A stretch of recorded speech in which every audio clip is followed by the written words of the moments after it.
Estamos en la exposición de los inconformistas de Martin Parr. Es un trabajo que ese fotógrafo británico realizó entre 1975 y 1980. Recién había terminado la carrera de Bellas Artes en Manchester.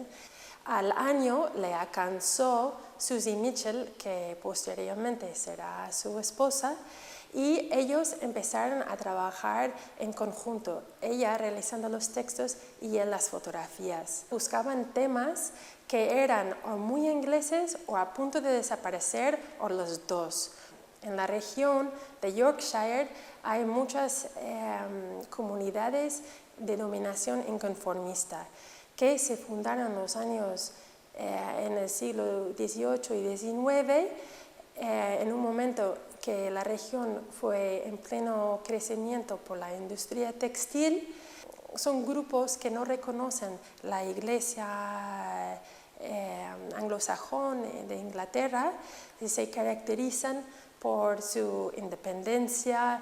En las fotografías vemos que buscan retratar lo excéntrico, lo excepcional, lo extraordinario de las situaciones.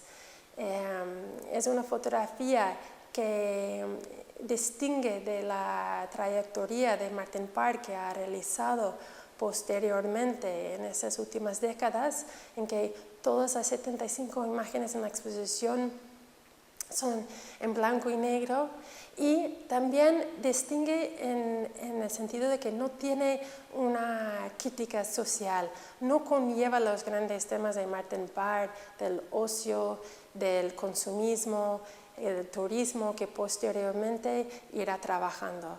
Aquí se celebra lo individual, lo inconformista, no como una lucha en contra de algo, sino se celebra como lo excepcional de lo ordinario, lo excepcional de una situación muy cotidiana, como una manera de vivir independiente.